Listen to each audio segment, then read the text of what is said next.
he didn't have a vision or anything like that. He never claims to. He just said that he had this really bad feeling, like this gut feeling that, something was wrong. He couldn't quite understand what.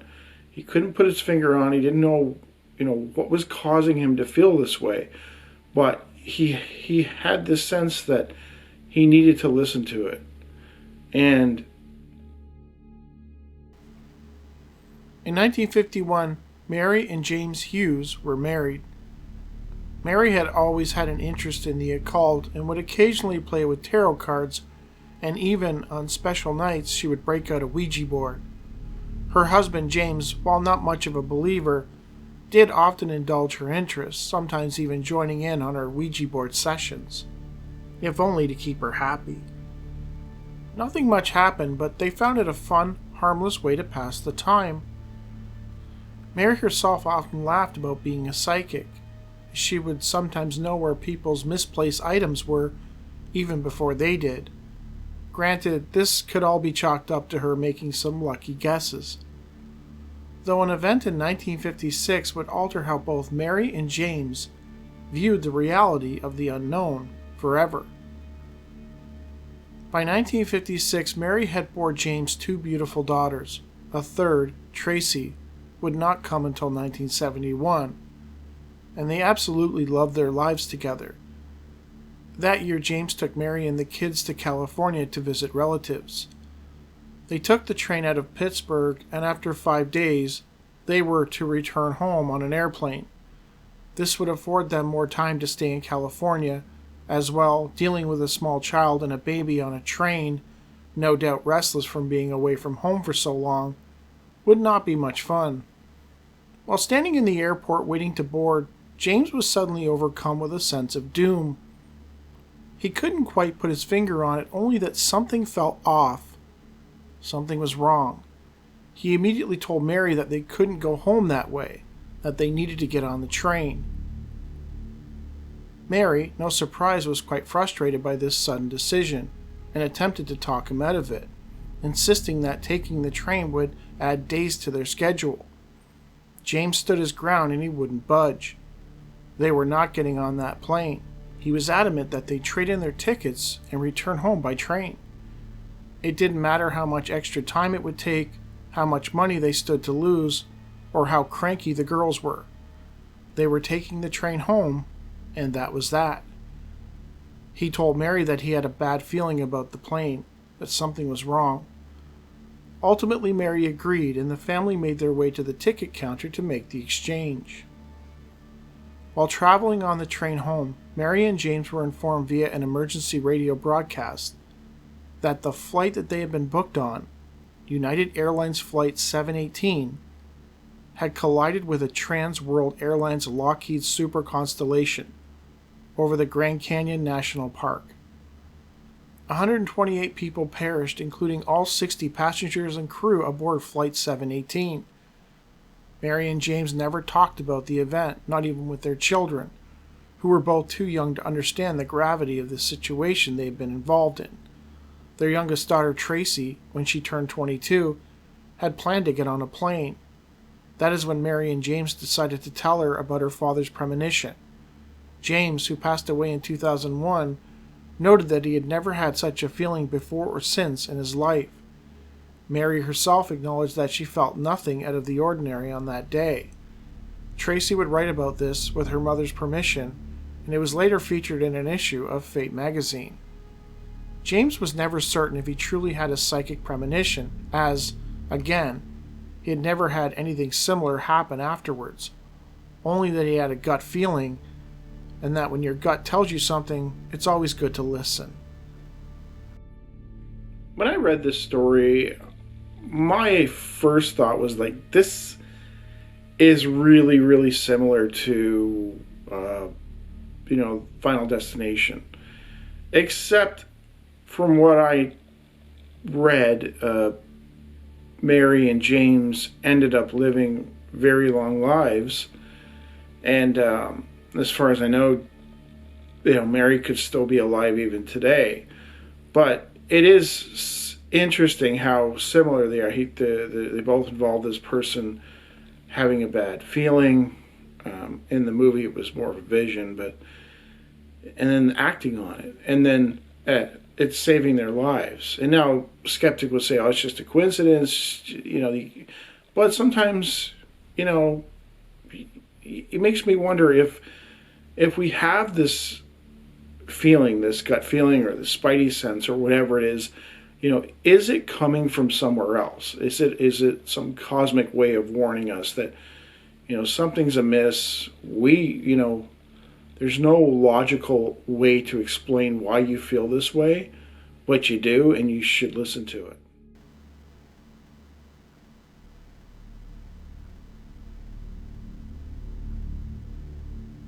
In February 1974, about 1 in the afternoon, Margaret Coretta was in her home in Racine, Wisconsin, when the phone rang. She picked it up and heard the voice of her 88-year-old father-in-law, Nick Dapra. "Butchie is in the hospital emergency room. They need some information on him," he told her. Margaret immediately told him that they would take care of it and promptly hung up. She told her husband Matthew in the next room about the call. Robert, or Butchie, as he was known to his friends and family, was Matt's legally blind older brother, who lived in a small apartment close by. Matt, alarmed, wanted to know which hospital Butchie was at. Sadly, Margaret admitted that she didn't ask, nor did his father mention it. Margaret quickly began looking up area hospitals and calling the numbers, hoping to find out which one Butchie had been admitted to. Neither hospital in town had a patient going by the name Robert Coretta or Butchie, nor did they have any patient that matched his description. Margaret and Matt both found this a little odd and began to wonder, given his advanced age, maybe Nick had imagined the call. As far as they knew, Nick had all of his mental faculties intact, but at 88, it's understandable that he might get confused on occasion. Matt decided he was going to take a drive down to a restaurant on Main Street that Butchie liked to frequent. As expected, he found Butchie at a table. Matt told him about the strange phone call from their dad, that the hospital had called and needed information. Butchie admitted that he hadn't been to any hospital, but had gone to see his regular doctor earlier in the week, a quick visit, to get some medication for his sinus infection. Matt assumed that his dad must have gotten confused. The two brothers sat and chatted, catching up on life, while back at home, Margaret was talking to Nick on the phone about the call. Nick was adamant that he wasn't confused, that somebody from the hospital had indeed called his house. He repeated the exact words as best he could remember them. "Butch is in the emergency room, and they need some information." When Matt returned home, he told Margaret of how he had run into Butchie at the restaurant, and of how they had sat talking. He told her of Butchie's visit to the doctor for a sinus infection. They both assumed that somehow Nick had gotten things mixed up and completely forgot about it. Until about 2 weeks later, when things would take a strange turn. It was a Saturday afternoon, around 1 p.m. Margaret was at home when the phone rang. She picked it up. The female voice on the other end identified herself as a nurse at St. Luke's Hospital. She informed Margaret that Robert had been rushed in by ambulance, and they wanted her and her husband to come down to the hospital as they needed some information. "We were stunned," Margaret admitted. "We went immediately to the hospital, and Butch was in the intensive care unit. He had had a massive heart attack at age 46. Margaret was informed that he had collapsed in the hallway of his apartment. He had asked a woman across the hall if he could use her phone to call his brother. He fell at her feet with his wallet in his hand open to a card with our phone number on it. Instead of calling the number, the neighbor called the hospital. Butchie passed away 6 hours after he collapsed in that hallway." I believe the phone call 2 weeks earlier mentally prepared us for the shock to come and allowed Matt to have one last conversation with his older brother. The origin of the first phone call remains a mystery to Butchie's family. If the phone call didn't happen, then had Nick somehow psychically picked up on something, some future event that he related as real? Like, to him, maybe the phone call in his mind had happened, so he related it, but it hadn't really happened yet. Or had the phone call actually happened and it was coming from somewhere else? It makes you think about things like parallel worlds or other realities. Had the phone call been placed from another reality, and in that reality, Butchie had the heart attack already. We always think of these parallel worlds as happening at the same time as us, but what if they're 2 weeks ahead, 2 weeks behind? It makes you wonder. And I had done a story like this before. It was about an ambulance where this strange ambulance call. Nobody could figure. It was in the newspaper that nobody could figure out where this call had come from, and it was very strange. You can find it in one of my older videos.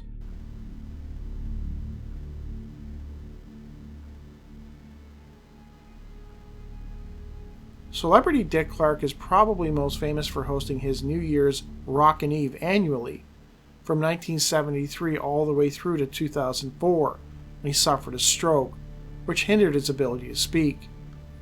He would still make guest appearances from time to time.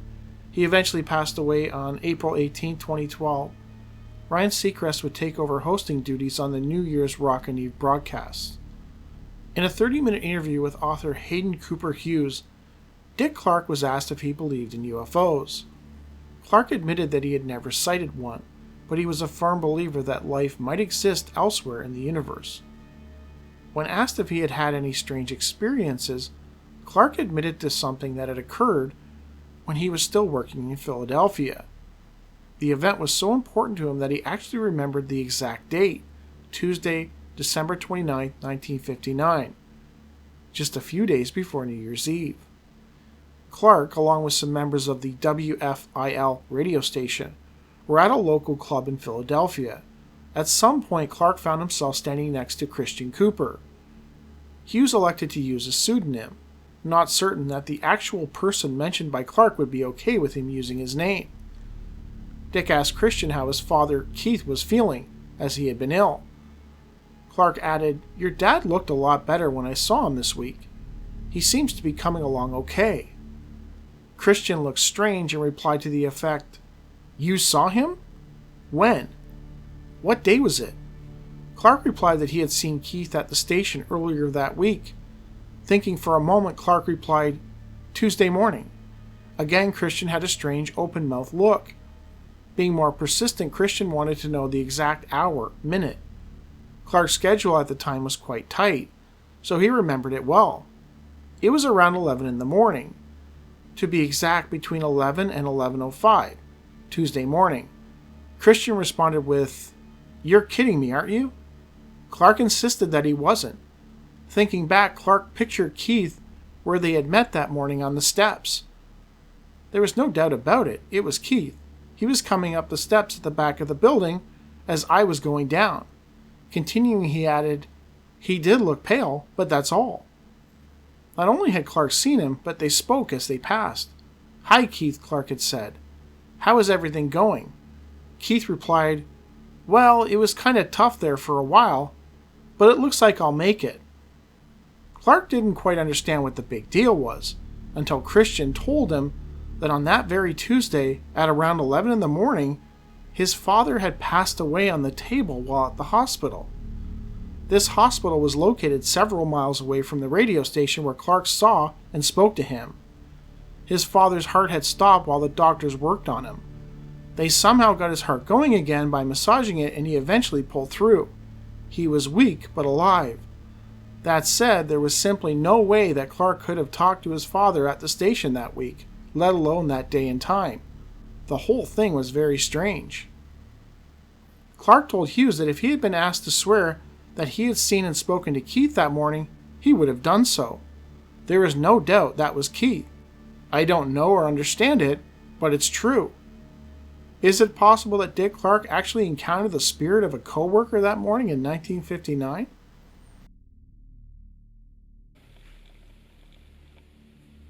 So did Dick Clark encounter this friend or coworker at the moment he had passed on? There is a book. It was written in 1885. It was by Frederick Lee, and it's called Glimpses in the Twilight. And he was a priest in England, and he would collect strange stories concerning death, and he compiled like a large number of cases. And in this book, there's post-death visitations. There's visitations at the moment of death, so a person literally had just passed and they suddenly appear in the room. And he also covers pre-death visitations, where people who are moments away from passing will suddenly appear to people, and they rarely say anything. It's just people get a glimpse of them, and like they're a doppelganger or something like that. This is while the person is still alive. So there are these types of cases out there, but it sounds like the moment this guy flatlined, he suddenly popped into this radio station, and it's it's interesting. Like, was that his favorite place to be? Had his essence wanted to be there one last time to see his coworkers? And how did he see him in physical form and actually have a conversation with him? How is it possible? I don't know. It's an interesting case, and I thought, what better way to bring in the new year than to talk about Dick Clark?